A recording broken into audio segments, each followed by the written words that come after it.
and now a comprehensive list of all of our favorite moments from international football over the last fortnight. Thanks for listening. This is the Arsenal Vision post-match podcast. My name's Elliot Smith, Black Man, Twitter, Yankee Gunner. International football is not, as the kids say, my jam. By the way, if you don't hang out with cool kids, they just go around saying things are their jam. That's a thing they definitely do. Don't check me on that, okay?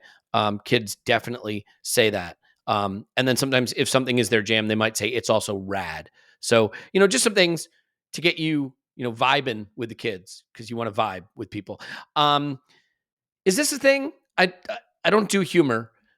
Is this a thing? Is Saka's Achilles tendon might be his Achilles heel? Is that a thing? I hope it's not a thing, but we might talk about that thing. We might talk about quite a few things. We're going to use questions we're going to take from our Discord as a launching off point for a very interlolly conversation. But I think on the docket, certainly rumors of Saka carrying a bit of an Achilles, what would you say? An Achilles challenge? An Achilles niggle? I don't know. I think it's actually nonsense, and I'll explain why when we come to it. So there's a little bit of a spoiler. We can talk about rumors of an Odegaard contract, renewal, extension, re-signing, whatever you want to call it. We can talk about the fact that we need revenge against mighty Everton at Goodison Park, a place we have not been particularly good at, and maybe look ahead to the return of Champions League football to this mighty, mighty club. So just some things that might come up in the questions. Clive did a really interesting episode, you will be surprised to hear. Over on Patreon, he and Scott got together and did something they called Advanced Analytics 101. But basically, Scott and Clive went through some of the key analytics metrics that are used.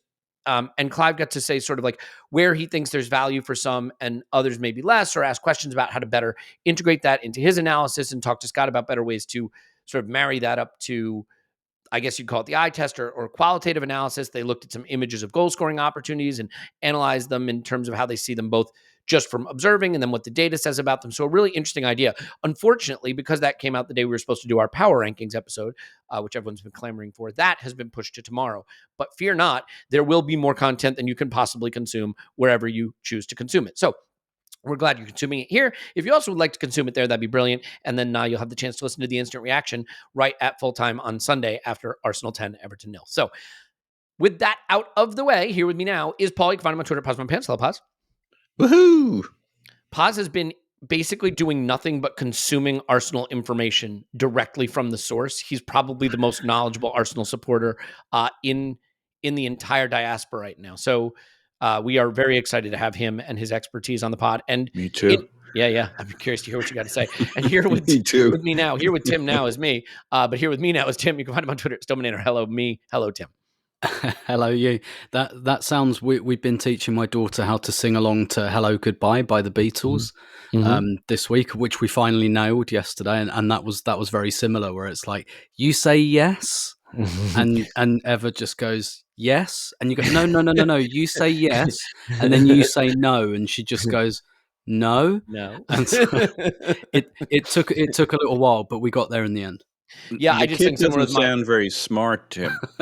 I did sing somewhere with my wife last night where she said, "You know what? You're an idiot." And I said, "Don't say that about yourself." And she didn't think it was very funny. She's like, "What do you mean?" I said, "You said you are an idiot." So I said, "No, I said you're an idiot." I was like, "Exactly. You're not an idiot." It went on like this for quite some time. I figure since we've crossed the 10 years of marriage threshold, I'm pretty safe at this point. Okay.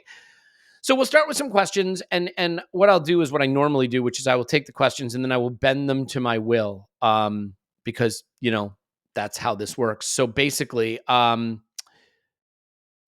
on the Discord said, what are our best options at right wing in case of a rumored Saka injury / niggle, and what changes does that require in our system? Tim, I'll throw this one over to you, and as you're answering it, if maybe you could give me your response to whether you're concerned about, I think it was a Daily Mail article saying that Saka's been carrying an issue with his Achilles going back to last season. Yeah, sure. Let me start with how worried I am. I mean, this isn't an intentional analogy when I say there's probably not enough meat on the bone for this one. Hopefully there is enough Achilles meat. Is more Achilles better? Like if you have like a giant Achilles tendon, does that maybe? I think that could be worse. I've had tendinitis in my Achilles recently, and it does feel a bit like it felt a bit like a beef jerky, kind of feels a bit brittle. Hopefully Saka's doesn't feel like that. But anyway, enough of that.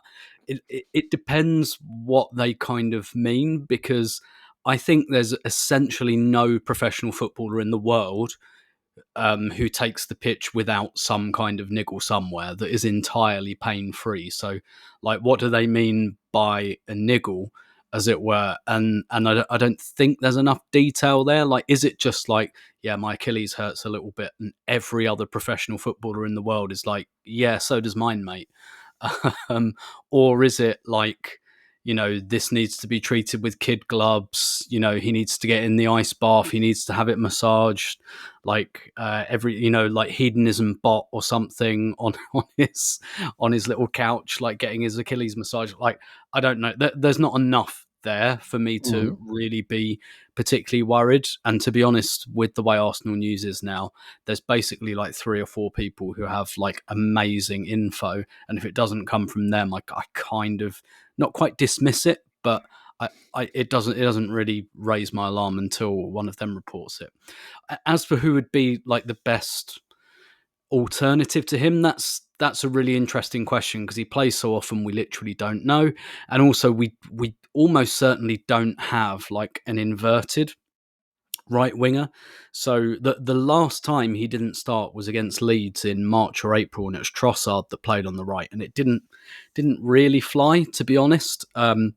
So really, you'd probably say it would either be Trossard, maybe Reece Nelson, albeit I think Reece Nelson's main role is on the left because he's quite similar to Martinelli. So probably Reece Nelson, maybe even Emile Smith-Rowe. Maybe that's the one role in the squad that he's not third or fourth choice for. I don't know. So essentially, I think the answer is there isn't a good answer to this at the moment. And if that had to happen, it might require a little bit of experimentation. Yeah, I think Eddie Nketiah starting to show out a bit, starting to be better a bit, makes this easier. Because I have been an Eddie skeptic. Everybody knows that. But I also want to acknowledge that I think he's been quite good. And I don't think it's that big a disruption to play exactly as we've been playing, but with Jesus on the right instead of Saka.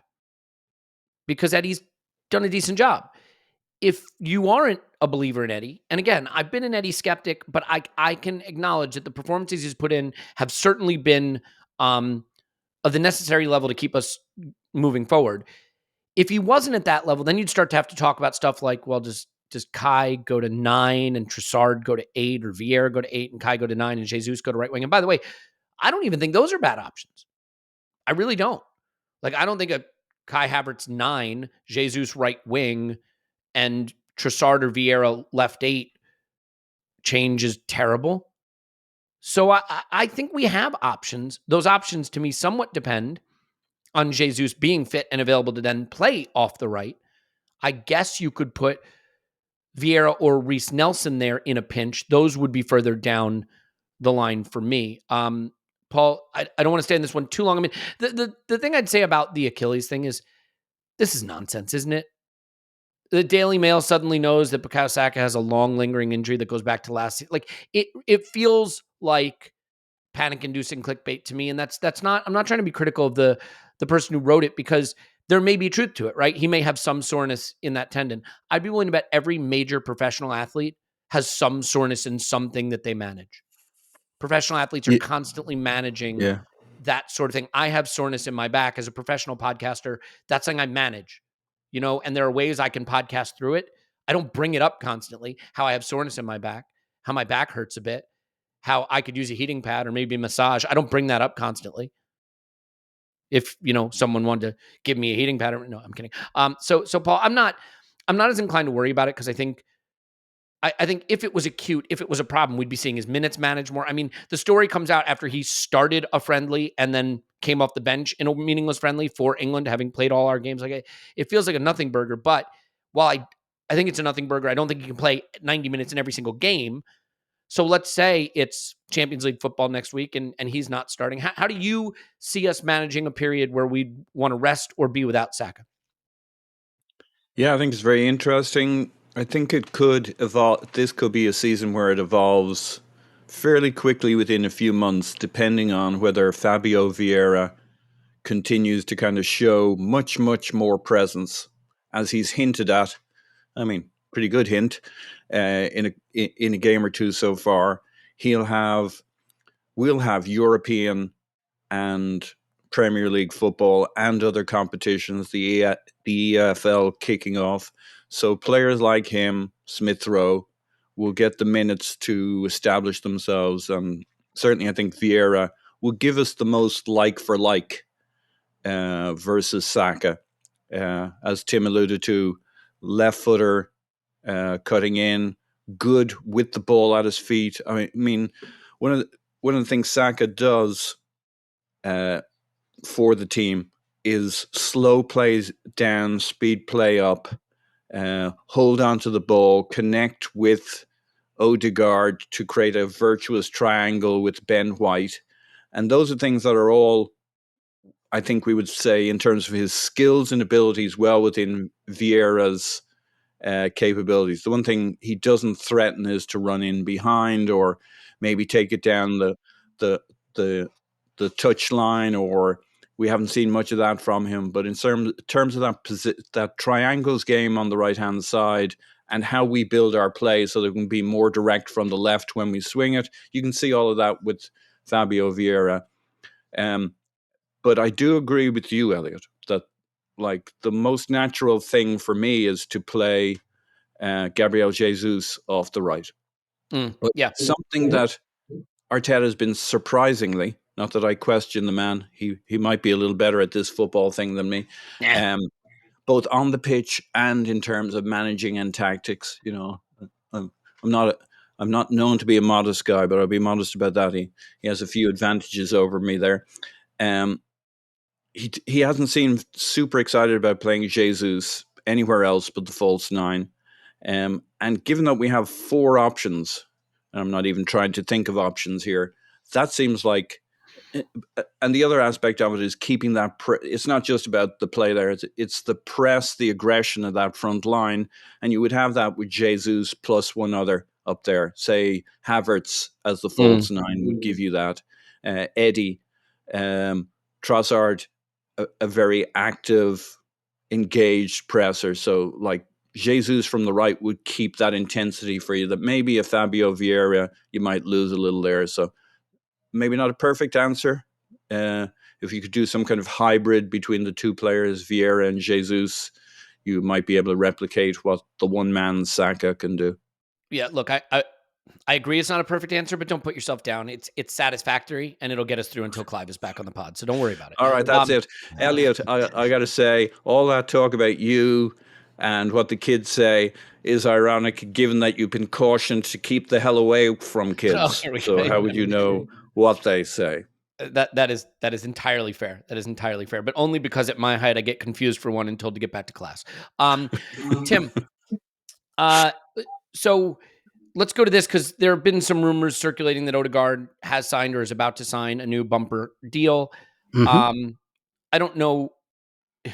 I'm going to ask the question exactly as it's been asked while stating that I don't necessarily co-sign on the way the question has been asked, but it is a launching point for the conversation generally. Shara on Discord says, what are your thoughts on giving Odegaard a bumper contract? Is it a risk considering his current contract has an option until 2026 and we have Kai, Emil, and Vieira all developing and battling for that spot? As I said, I don't necessarily agree with the last part of that question. I'm not sure that any of them are battling for that spot. I think right now Emil is battling for, like, I don't even know what he's battling for, but it's not Martin Odegaard's spot. But having said that, what are your thoughts on giving him a bumper contract, and do you see any risk in doing so? I mean, there's risk in every contract that you give out because, you know, he could get injured. I think it's very unlikely that he could have been. It could be a Scooby-Doo type thing. And I would have gotten away for it too if it wasn't for that damn Arsenal Vision podcast.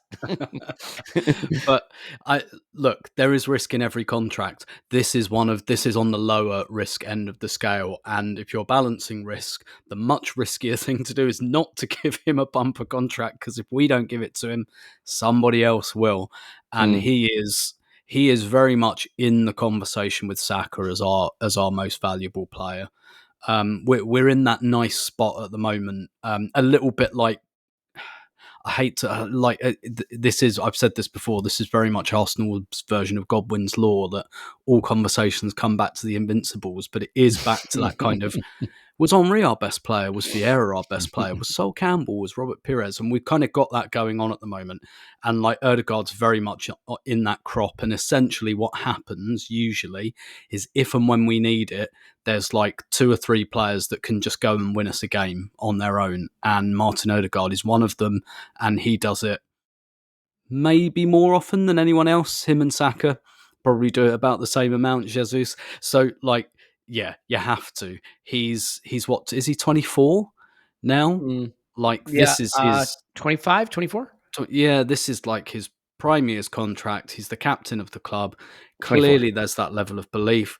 Clearly we've begun to eke the talent out of this player that maybe came a few years later than everyone in Europe thought it would come, but it's happening in an Arsenal shirt. Like, to me, this is as close to a no-brainer as it comes, up there with the Saka contract and all of the other, maybe even and the Saliba contract as well. Like, this is up there with those, and it looks like as well it's going to be like a good length of contract, and that to me is just nothing but good news. And even if it goes wrong, and the only way I could see it going wrong is if he got injured, I don't see anyone in this squad taking that spot. I wouldn't blame the club for that. You'd just be like, unlucky. So I think it's very low risk and more importantly, incredibly high risk not to do it. Yeah, I think there are considerations when you give out a big contract, right? And one of them is to be sure you don't give a contract as a reward for past performance. You give a contract for the expectation of future performance. And at 24 years old, if we're going to give Martin Odegaard a contract that takes us through his 25, 26, 27, 28, 29-year-old seasons, the expectation is that those should be better seasons than his 22, 23, 24-year-old seasons. And if you look at what he did, will be a bigger risk for him, because if he signs this, he'll be like 28, 29 when he's looking for a new one. That's when you start to have the conversation. You don't have it now.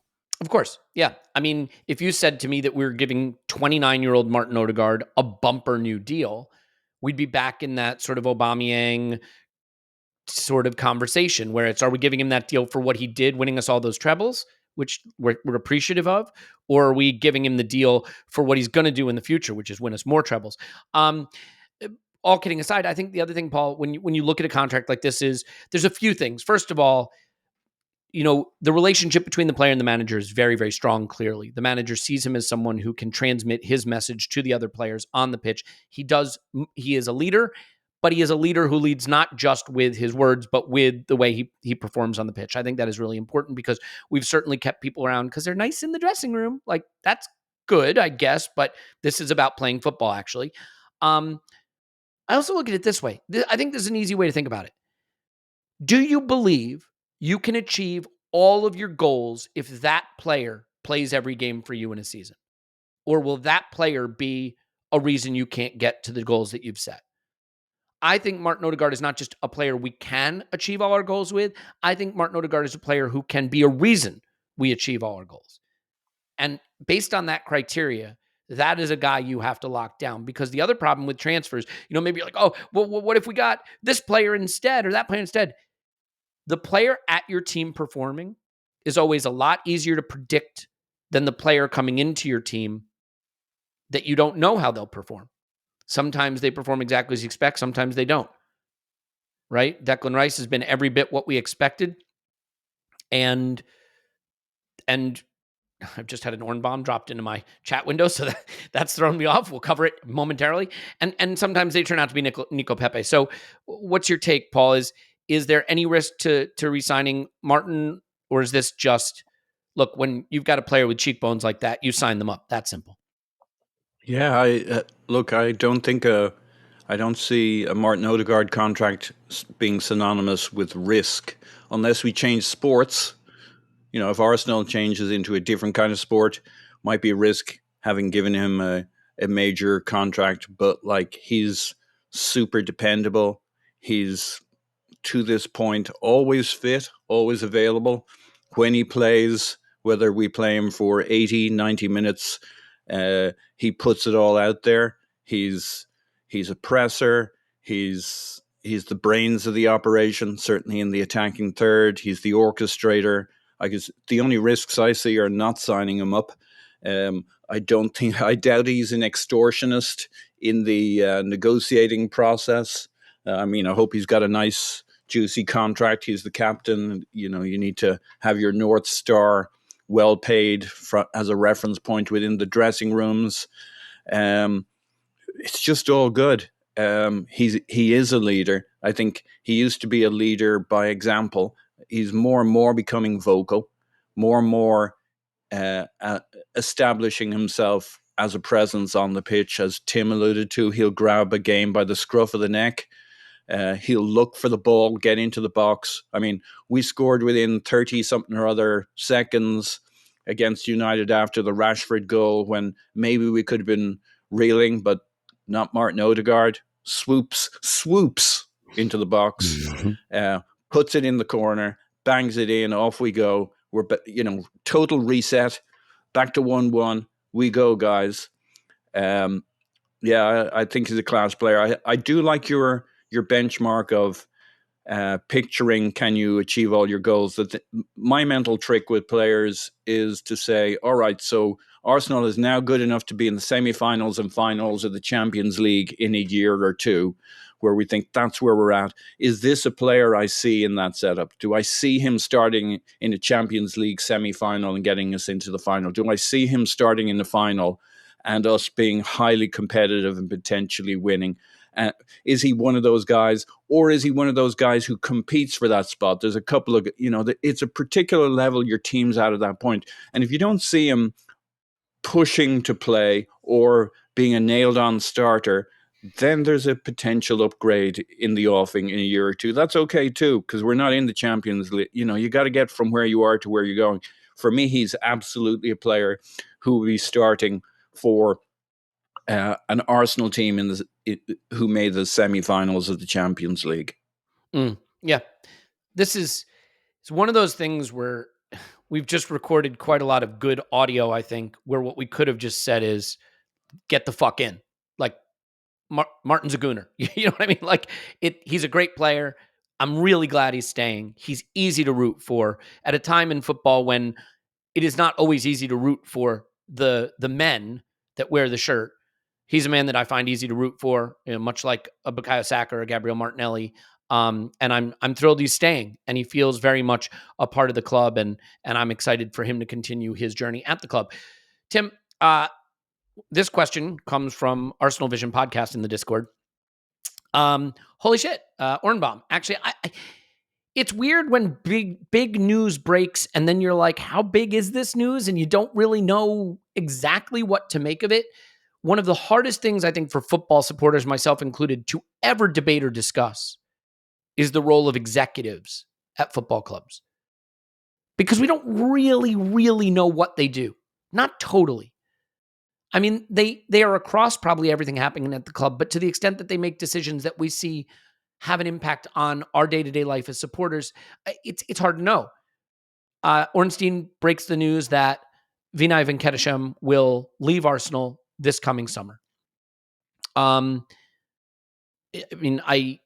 think it's fair to say that he has presided over a period at Arsenal that at times has been exceedingly stormy, but overall has seen the trajectory of the club point back in the direction that we would all hope it would, not just on the pitch, but on a number of fronts, potentially.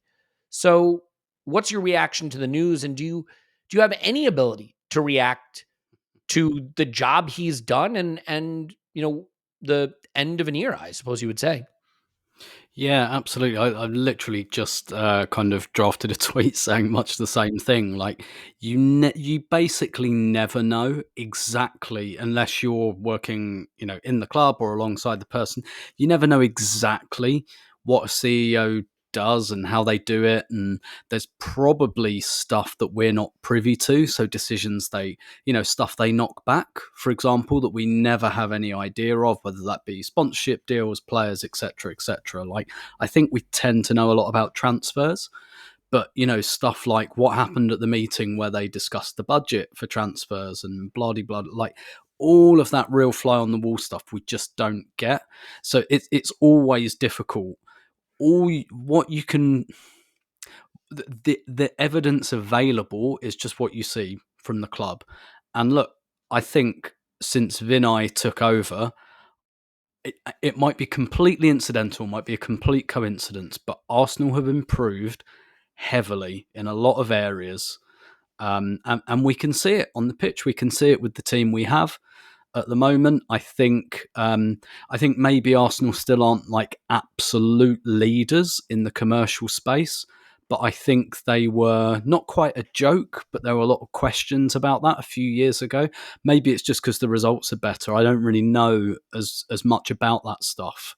And maybe it is just the results are better, and maybe we still do get crap commercial deals. But I hear a lot less about that at the moment, and really on the evidence we have, it's very difficult, because here's the thing about CEO. One of the reasons it's such a highly paid job is because you're the public face of the organization, and that means you've got to eat a lot of shit sandwiches, essentially. Like, that's your job, more or less, is to eat shit sandwiches for your employer.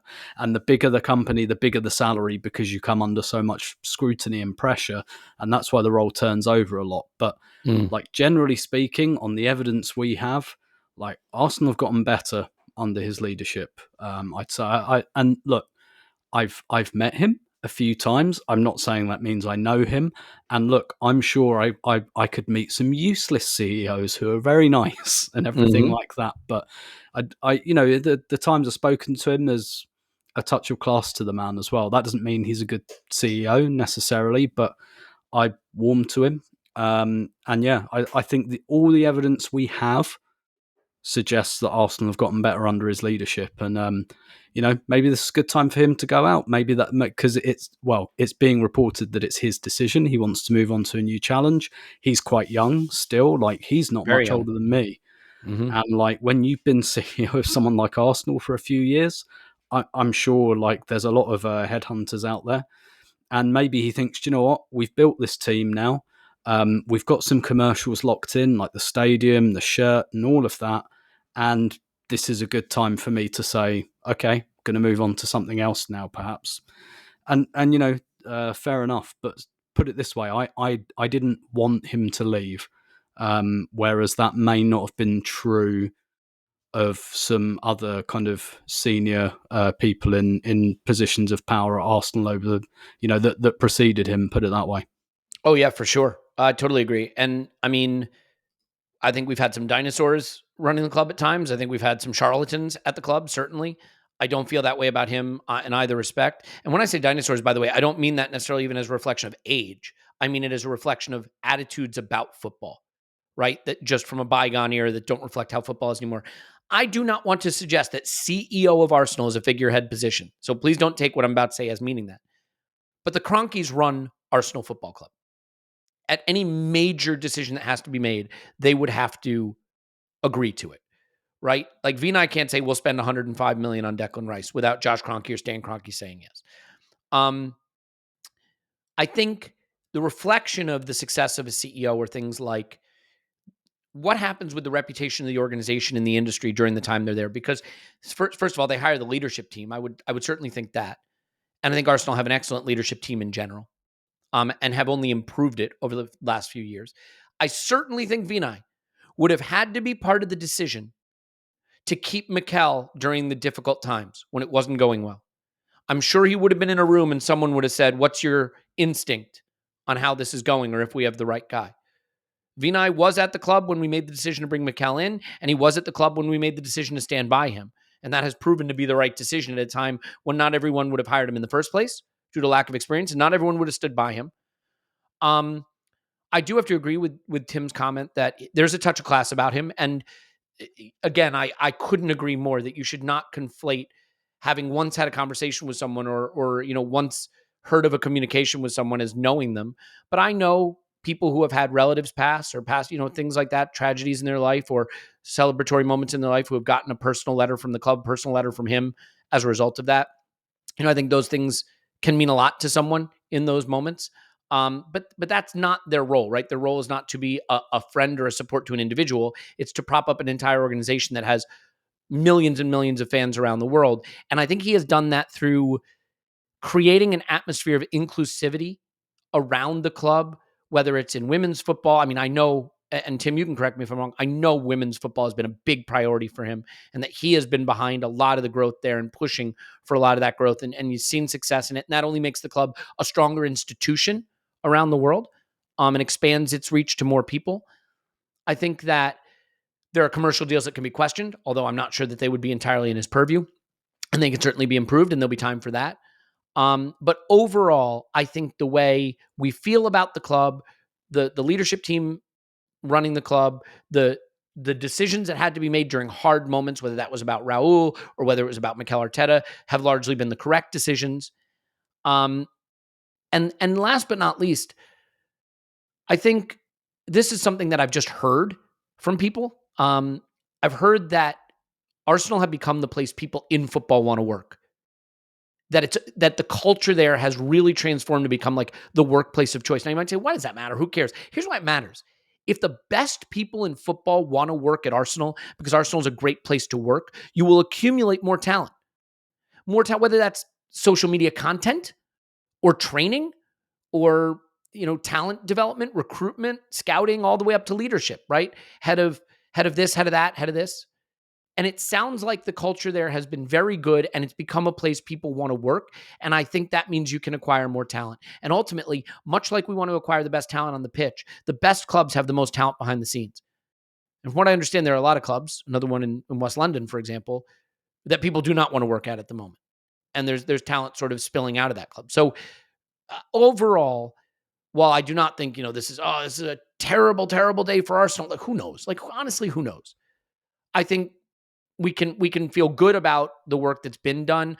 And still, Paul, for all of that, the shrug I have about it is I think a good person is leaving the club. I'm not entirely sure how much impact it will have on what we actually observe as fans. Do you have any sense of that? Yeah, no, not really. I even wonder, like within a CEO's metrics, how much of it is actually football success on the pitch. I mean, I'm sure there's something in there in terms of how he's measured and compensated, because like you're at a football club.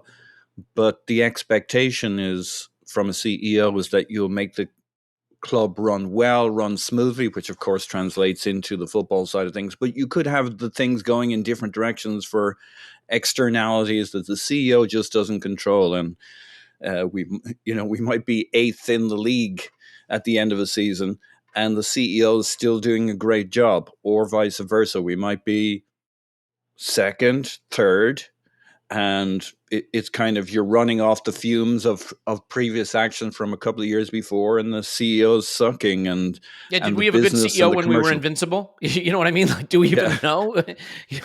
We had one good recruitment period and a great manager. Yeah. That's what it was. Yeah.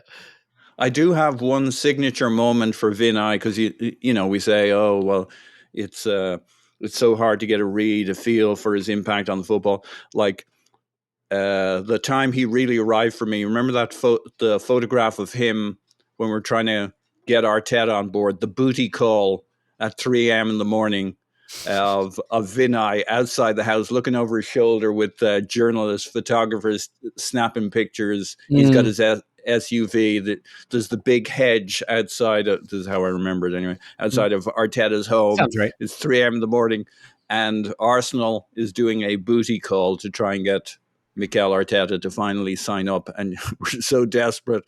We got our timing wrong playing Manchester City just before we needed to sign Mikel Arteta. Gave him all the chips, all the negotiations. But, who did we send? Well, we probably sent everybody in the organization, but we definitely sent Vinai because there's that photo. And, he does, the thing is, he does run the club. I agree with you, like the Kroenkes call all the shots. But the one thing they want to do is leave a team in place that runs the club in between a number of big and substantial decisions and board meetings that they have throughout the year, and know that they can trust and that we will perform. And then my final thought is Vinai probably knows when it's time.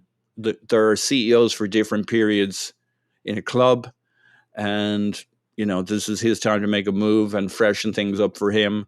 And it's good that people don't stick around.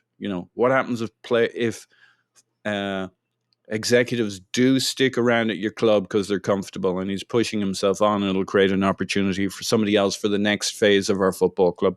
Yeah, and ultimately, I think, am I correct in saying I think he was a hire sort of from before the period of total Kroenke ownership? So, they may be ready to make a change, not to suggest he's being pushed out or anything.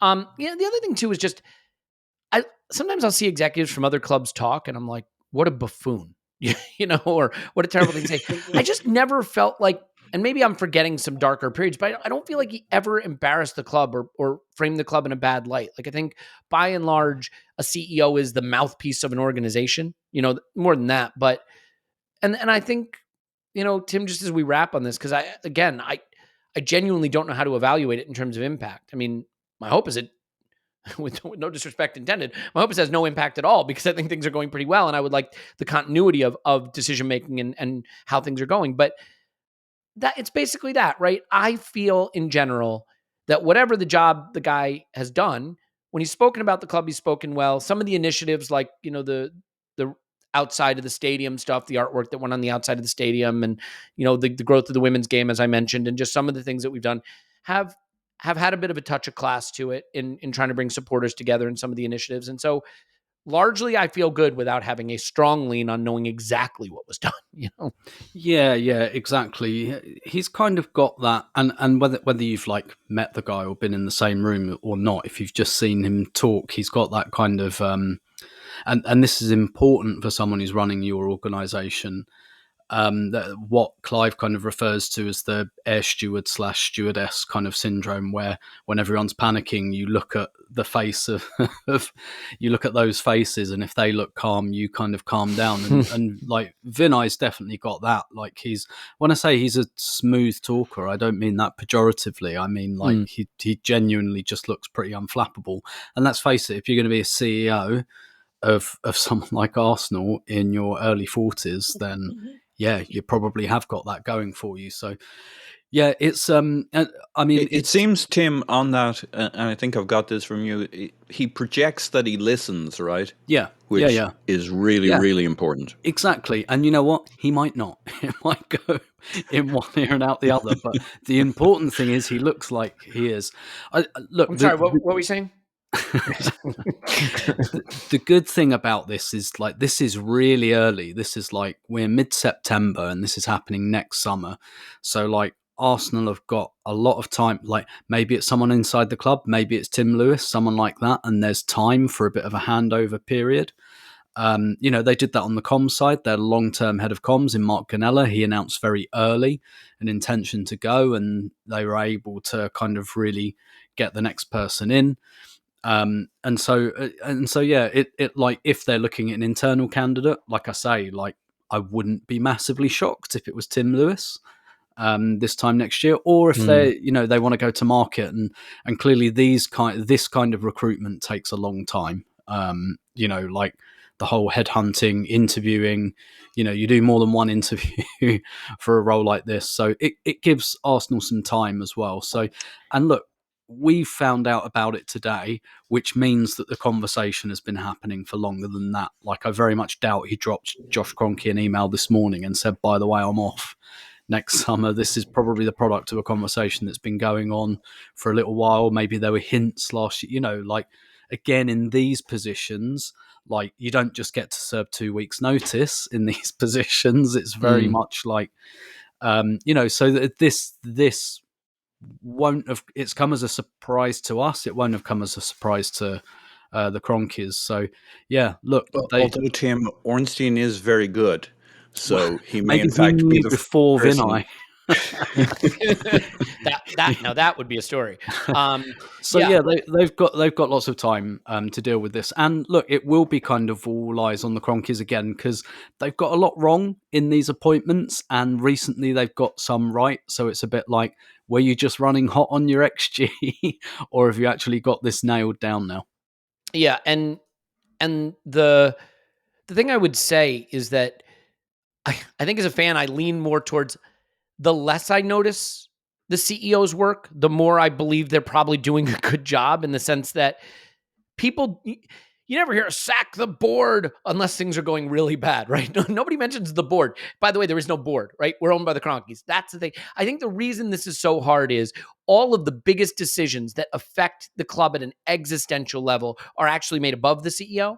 And a lot of the decisions that affect us fans at an existential level are made by Edu and Mikel. And so we're not sure where to put the emphasis on what happens in the middle. I'd say commercial deals, but there is a chief commercial officer. There is a person who is tasked specifically with commercial deals.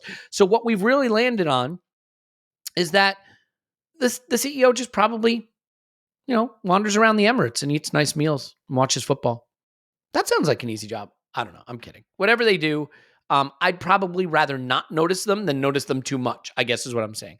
I can't think of too many situations where you'd be like, holy cow, the CEO is constantly in the news and it's great for a football club.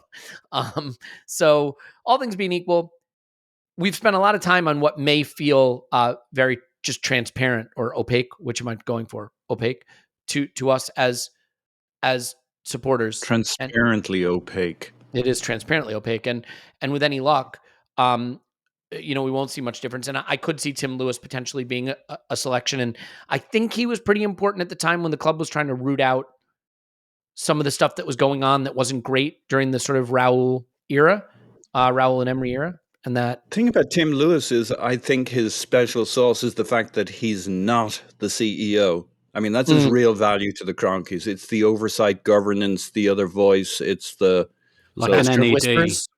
Yeah. Like an NED. Do you call them NEDs in the US? Non-executive directors? Yeah. Neds. Yeah. Neds. Yeah. Do we have them, Elliot? Like that. Yeah. I'm kind of surprised that you went with an NED and then did not give us a Ned Flanders quote of any kind, Tim.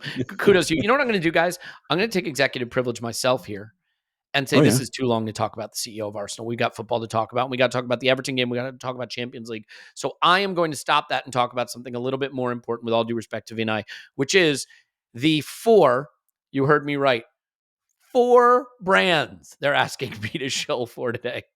So strap in, not to be confused with strap on, although again, we do not kink shame. And I want to tell you first that if you are starting a business, maybe even a business to sell adult products, a great way to do it is with Shopify. And I can tell you, just look, it's this simple. Some of the products I've used and some of the products I haven't. I have used Shopify and I am blown away by it. I am blown away by how easy Shopify makes it to build a staggeringly professional looking e-commerce website that links into all your social media channels, that takes care of all the complexity of checkout and taxes and shipping, all the things that can lead you to say, I don't want to do a website. That would be too hard. I don't know how to sell things online. They can even do drop ship stuff. We don't ever have to touch a product. And depending on the products you're selling, you may not want to touch them. So they make it simple. And they have tons and tons of themes. So you can have a theme that looks right for you. By the way, you may not know this, but like the majority of the e-commerce you probably come across on the internet is powered by Shopify. Okay. So I have built businesses on Shopify. I have seen the difference that can make versus trying to do it with anyone else. I can't recommend it highly enough. Sign up for a $1 per month trial period, he says. I was trying to make a joke there and then couldn't get it out. And anyway, you know what? Second cup of coffee. That's what's needed. Sign up for a $1 per month trial period at shopify.com/ArsenalVision. Have you tried turning it off and back on again? All lowercase. Shopify.com/ArsenalVision. All lowercase. Go to shopify.com/ArsenalVision to take your business to the next level today. Shopify.com/ArsenalVision. And that is 1 of 4. 2 of 4 is where I tell you oh my goodness. I'm going to need a speech language pathologist before the end of this podcast. This podcast is sponsored by BetterHelp. BetterHelp is therapy. It's not online therapy. It's therapy that happens to be online, if that makes sense. And what I think is so great about that is it gives you access to therapy that is an affordable way to work on yourself, to work on your thoughts. You know, one of the hardest things in life is just to get the stuff in your head to calm down and quiet down, and so you can focus on the things that matter. There's a lot of noise in there, and turning down that noise and focusing on the signal, that's what therapy can help you do. And getting in a car and driving to an office, and maybe there's not one in your area, and trying to figure out who to go to, and there's one I like, but that one's 30 miles away, the one I feel like I fit with better. This just makes it easy. You do it from your home, camera on, camera off, makes no difference. find the therapist that's suited to your needs, and you can change if you need to so that you can get matched to the person that's perfect for you, a licensed therapist. So you're getting real help. And it's like, it's like working out. It's like eating right. It's part of a healthy life. Get a break from your thoughts with BetterHelp. Visit betterhelp.com/vision today to get 10% off your first month. Get BetterHelp, HELP.com/vision. Do it now. Once your mind is healthy, it's not going to help you much if your body isn't healthy. Mind without the body, nothing. Body without the mind, also nothing. Body and mind together, you might be signing Martin Odegaard's next contract. You never know. And the way you get there is with AG1. That's right. drinkag1.com/vision. That is what we are talking about today, because AG1 is 75 high-quality vitamins, minerals, whole food source, superfoods, adaptogens, probiotics. What does it do? It does it all. It replaces those gummy vitamins that are all sugar. It's keto-friendly, paleo-friendly, vegan-friendly. Vegan-friendly? Just vegan. I don't know. Low sugar. You get the idea.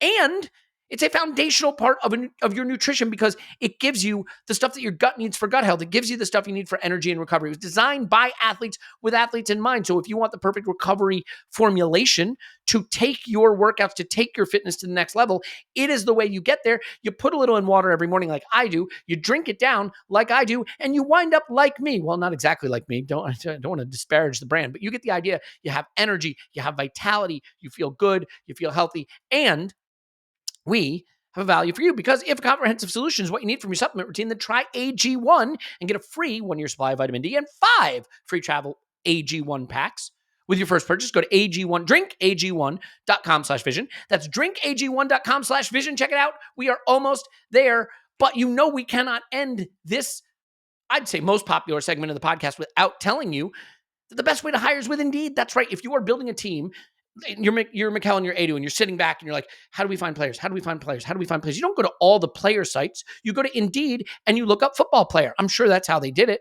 I'm sure that's how they found Declan Rice. And that's how you're going to find your Declan Rice. Only he probably won't cost you 105 million pounds, because I don't know who costs 105 million pounds outside of footballers.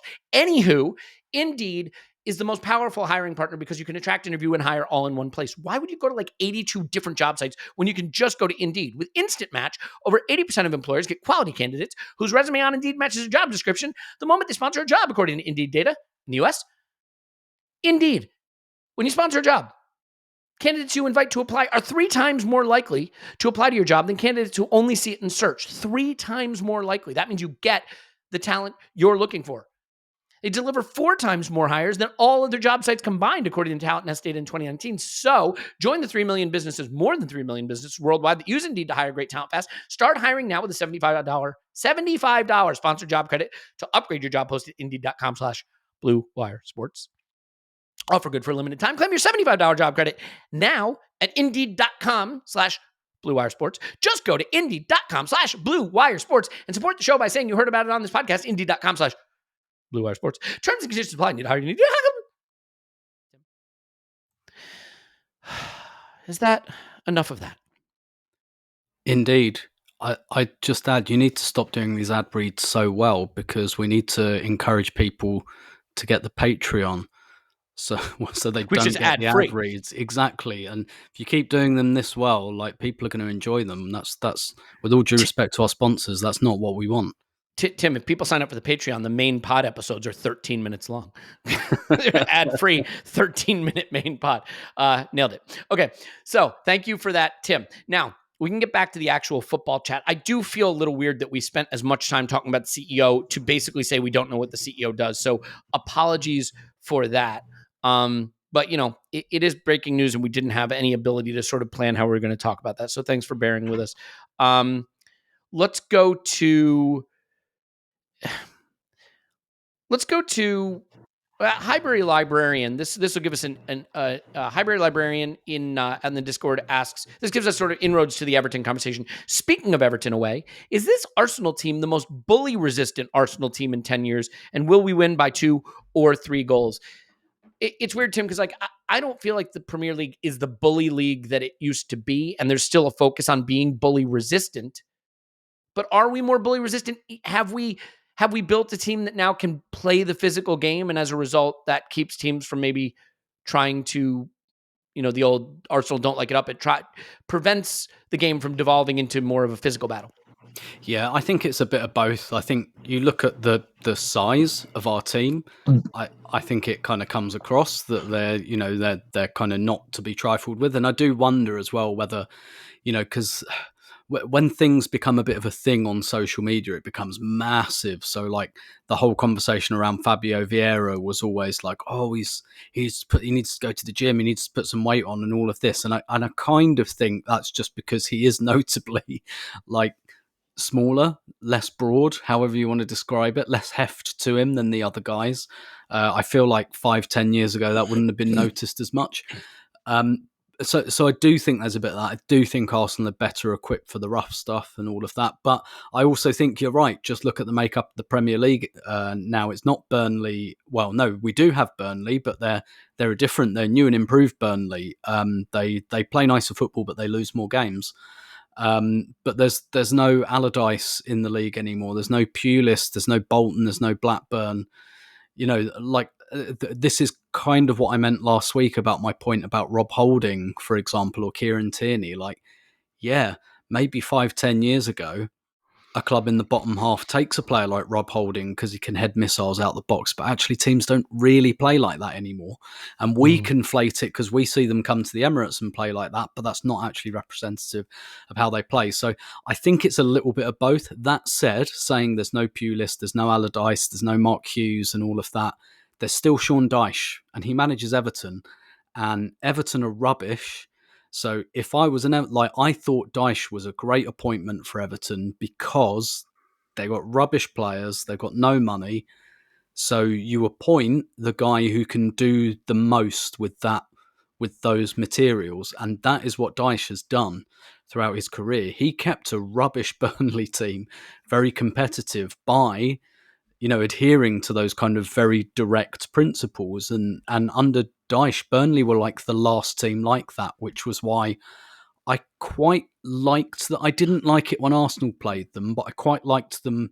I really liked them, like watching them play Spurs, particularly at Turf Moor. I liked that because, I don't like Spurs. I like watching them play Chelsea. I like watching them play the teams I hate, basically. That's how I felt about them, and clearly, like, there is a bit of a move from Dyche to do that with Everton because that's his style, and to be honest, that's probably the best thing that they can do. So if there is one fixture left in the Premier League that is going to be like that, it's going to be this one. I tend to think that more, maybe Brentford as well, to be honest. Brentford, like, they're not quite as elbowy as Kevin Davis and the like, but they're pretty direct. But I kind of think they're quite smart with it.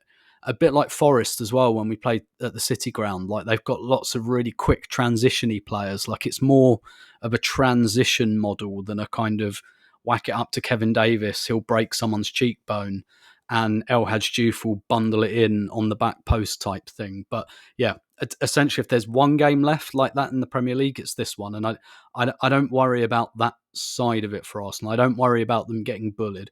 Might worry about conceding from a set piece like we did last season, but I don't worry about guys getting knocked about because I think that Arsenal can handle that. Yeah, I totally agree. I mean, look, this is not a good Everton team. They're not good. And I think we owe them some revenge for what happened at Goodison last season. That was arguably our poorest performance of the season. I mean, we had worse results, but I don't know if we had a worse performance. To be fair, Calvert-Lewin has really been a problem for us. Like, he really has. Whether you rate him or not, he provides a very unique challenge and a focal point that without him, I just think they're a very different team in terms of the way they can attack and the way they can use long ball tactics. But I think we could get this manager sacked if we play our best. Paul, any expectation of some surprising lineups? Gunnar Josh in the Discord says Rice and Jorginho for Everton away. Anyone? Would you opt for something maybe a little more technical, possession-oriented, physical like that, as opposed to, I was going to say physical, but I mean, dropping Kai for Jorginho doesn't make you more physical. So thoughts on that?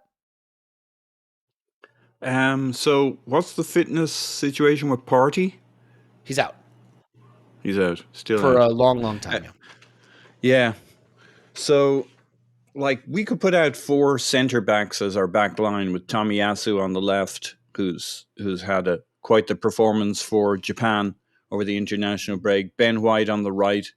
We can go as beefy really as we like. Um, so the Kai Havertz one is the really interesting one because he feels a little light and fluffy, but he's also 6'3", 6'4", and this could be quite a set piecey kind of game between one thing and another. It'll be how they try and get their goals, and from our standpoint, it might be somewhat how we're reduced to getting the first goal with a lot of possession, them sitting in, and us getting a lot of corners. And so there's a decision to be made there with the Kai Havertz one. But yeah, I think this might be one where we see Rice stepping into that left 8 spot, using Jorginho, getting some heft in our midfield with Rice, some craft with Jorginho. I'm sure we'll go with Zinchenko, but we have that option at any time to get as beefy as we like against these guys. Our record at Goodison Park and against Everton, well, I guess it's been okay at home, but our at Goodison Park over the last few years has been shite. But I'm not a big records guy. Maybe it's wrong to be that, but it always seems the records are the thing just before they get broken. I expect we're going to spank them, and I know we're nervous about it because it's Everton and we haven't got those results at Goodison Park, but there's really no reason why we don't absolutely annihilate them if we can get an early goal and keep going. And we can get as beefy as we like in terms of the lineup. They shouldn't be able to bully us. I'm rubbing my hands for it. I do love the Sean Dyches and the Allardyces. They come into these clubs and they say things like, "Oh, I don't just play that one way. I can, I can play juego de posición." And you check in with them 6 months later, and they are camped in the 6-yard box with all 12 players, and you're like, "Well, you made a good speech on the way in." Yeah, and then they go ahead and always play their dinosaur football, and I think it's less effective than it's ever been. I think I say that we lost at Everton last season, so maybe I should just shut my mouth. But like ultimately, I think we will play the team you expect us to play, meaning the team we always play. I think Kai Havertz will start at left 8 for the people that are, when is he going to be dropped? Like, it's not going to be this game. First of all, his height will be valuable, I think. Whatever you think of how he's been playing, and I actually think he's been playing a bit better than some, I don't think having his size in the lineup is a bad thing for this game. And I just think it's going to be the group that we expect. The only real question I have for you, Tim, on this, and we can do this quickly and move on to the next topic and sort of start to wrap up, but do you think Jesus, this is the moment? Do you think he comes in and start? I mean, Mikel has been extremely, I think Mikel has been extremely confident about Eddie's performances, and I don't think he's done anything wrong in the sense that he should quote unquote lose the position. But I think we saw when Jesus came on, even as a sub against United, just the dynamic that he brings. I'd be looking for him to start. He should be fit. He should be ready. Now, he hasn't had a lot of time to train with the team because he did go away on international break. But he's an important part of the squad. I'd have him starting. Or do you think that we'll see maybe him ease back in Champions League in midweek and go back to Nketiah this game? Yeah, I'd start Eddie still. Some of the reasons you mentioned, Gabriel Jesus was away with Brazil, which was pretty unfortunate because he wasn't going to be. And then the Anthony business kind of popped up and he had to drop out of the squad. And Jesus was called up quite late in the day. So he's been away for a couple of qualifiers, a lot of travelling, not just getting to South America, but travelling around South America. It's a big old continent as well. So, and look, my main position on this is Eddie's playing well. So keep him going. Keep him going until he's not playing well, or until he drops a 6 or a 5 out of 10. And we've got Jesus on the bench if we need him. And like you say, we've got Champions League game on Wednesday night. We've got the North London derby next week. Yeah, maybe privately, I'd prefer Gabriel Jesus to start maybe those games. But I think at the moment, this is kind of where the test is for Arteta. He's got to trust these like slightly second layer guys, and he's got to bring players from that third layer into the second layer, if it makes sense. And we're on a good path with like Fabio Vieira, Eddie Nketiah, Tomiyasu. All of a sudden, we're paying more attention to those players now, and that's good. And I think we just got to continue with that. It's a long season. Like Gabriel Jesus is going to play a lot of games, a lot of minutes, fitness permitting. Like for me, this is just a game where you go, Eddie, you've done nothing to lose the shirt. You keep the shirt for now. And if it's not flying after 60, 65 minutes, what a sub? Well, Jesus is a sub that's going to come on anyway, regardless of game state, basically. And then, if Eddie does have a bit of a 6 out of 10, then, you've got Champions League. And there are some players that will start all 3 games, but we can't have every player starting all 3 of those games. We cannot do that. There has to be some measure of kind of rest and rotation. And I think while Eddie Nketiah is playing him well, keep him going. I think my only rejoinder to that, if I wanted to push back on it, would be this. I think Eddie has done what's been asked of him to a level that's higher than I maybe expected of him. I don't think you can say our attack has been clicking. And the only player who's starting who's not a, quote, starter, so to speak, to the extent that exists. I know if Clive was here, he'd be rolling his eyes out of his head. There's no such thing as starters. But we're not playing with our first choice striker. And I think it's fair to say through 4 games, our attack hasn't clicked. And so for me, I want to see that attack with Jesus in there because I believe that Eddie has done well and has proven he can be a reliable and usable option at that position absent Jesus. But I think we need to see can the attack click the way we know it's capable of with Jesus in there. Paul has been using the raise hand signal in our recording environment for the past 5 minutes. So Paul, quickly on this topic. Here comes the Eddie defense. Sorry, I was trying to hit the mute button and I kept missing. Yeah, right. Yeah. Look, kind of a reverse timeline. I think I want Jesus starting against Spurs in the NLD. That's the thing. And if I do that, then I probably want Eddie playing the Champions League game. And that's not the hardest conversation in the world, which really is... good point. Yeah. Yeah. And I want Jesus. I hear what Tim says about Brazil and all that kind of thing with Jesus. And I guess he's been doing some traveling. But assuming that side of it is not a concern, this seems like a game where Gabriel Jesus can really get his teeth into being a starter and establishing that and doing 70 minutes. And Eddie comes on for what could be 30 minutes after Everton and Sean Dyche's delay tactics. He could be getting 35 minutes by the time we're done when he comes on at 70 minutes. And I think the point's self-explanatory. It's not a hard conversation to say to Eddie, you've been doing great. We want you for the Champions League. Yeah, I think that's right.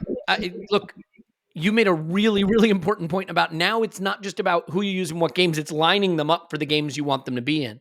And so if you start Eddie this weekend and then you start Jesus on Wednesday, you're much less likely to use Jesus for the derby. That's not, I think, where you want to be. So I think that's a really good point, Paul, which leads us to this question. And we got to wrap, but Tim, I want to get 2 super quick questions in because Champions League is coming back.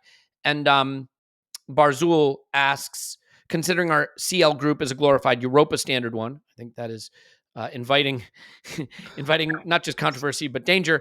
How much rotation should we do? The priority is Everton this weekend. The priority is Spurs, but you don't want to go losing Champions League games right off the bat, having been out as long as we've been. You want to get off to a good start. Do you think Mikel might literally try to go Sunday, Wednesday, Sunday, or whatever it is? Do we play Sunday, Saturday, Wednesday, Sunday? Yeah. Sunday, Wednesday, Sunday with the same 11 guys, or if you had to pick an area where you think you might see some rotation, would it be in the Champions League? Who would it be? Yeah, I think we take this Champions League group lightly at our absolute peril. I think when you've been out the competition and the conversation for 7 years, you don't get to say the group's easy, and I don't think it is. I'm not saying I don't think we should go through. We should, but it's not going to be easy. Look, we need to, and tap the mug. I've written about this today. We need to stop, or at least not so much that we need to stop. The squad needs to be in a position, and I think it kind of is, where a couple of players changing between games, that has to happen, that short rotation, and to the point that we don't think about it. And the way I wrote about it today was a bit like, maybe Tomiyasu's coming back up to this level of, if he starts, like, no one says, oh my God, Tomiyasu. It's just like, oh, Tomiyasu starts. And like, are we getting there with Eddie? Are we getting there with Fabio Vieira? Too early to say with the latter. I think maybe too early to say for both of them, definitely. We need to bring more players up to that level. And the thing is about the Man City squad, it's not as big as people think it is. It doesn't it's not like Chelsea size. They don't have like 40 guys. They kind of have the same size squad as everyone else. The difference with their squad is that there's very little gap between the players. So it's like, last season they played Bernardo Silva or Riyad Mahrez on the right wing. Like, who cares who starts out of those two? Like, slightly different attributes, but, you start Akanji or Kyle Walker at right back. Who cares? Like, no one cares who starts out of those two players. Like, they've really only got like 3 or 4, like Rodri, De Bruyne, Hall.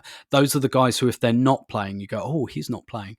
Like, that's where we need to get to with this. So I want to see short rotation, like 2 changes per game, something like that, 2 to 3. Definitely don't want to see mass rotation for the Champions League game, particularly, your first game back in the champ. Like, it's going to be big news, right? And most people don't watch the Champions League group stages, but people will watch this, and a lot of people will hate watch it because they'll want us to trip over. We have to, like, this is a home game, first game back, have to win for myriad reasons. So we definitely cannot do like mass rotation for that game. Here's all I would say.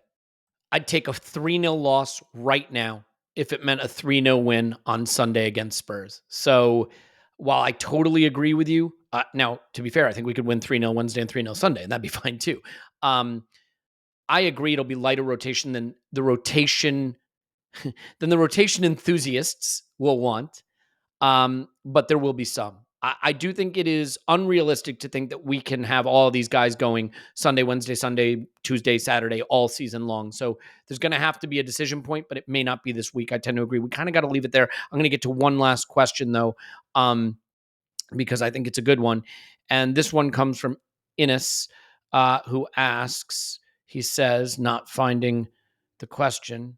Yes, if Martin Odegaard is about to release an Odegaard, which other member of the squad do you think would also release a fragrance, and what would you call it? In this, I don't have the answer of who would release it. I only have the answer of who will not. It will not be Saka. Saka. If you get my, I don't think that one's going to sell. Even though, of course, I would love to smell like Bukayo Saka. I'm sure he smells like rainbows and unicorns. We'll leave it there. Tim's on Twitter at Stillmanator. Thank you, Tim. My pleasure as always. Paul's on Twitter. Pops from my head. Thanks, Pops. Woo! I will continue to say that we are going to get the Power Rankings episode out to you over on Patreon in the next day, but this time I actually mean it. Thanks for putting up with all of this nonsense. The football is back, thank God, and we'll actually have some stuff to talk about, and we hope you will join us for that, especially given that we know we love you, and we will talk to you after Arsenal 10, Everton 0.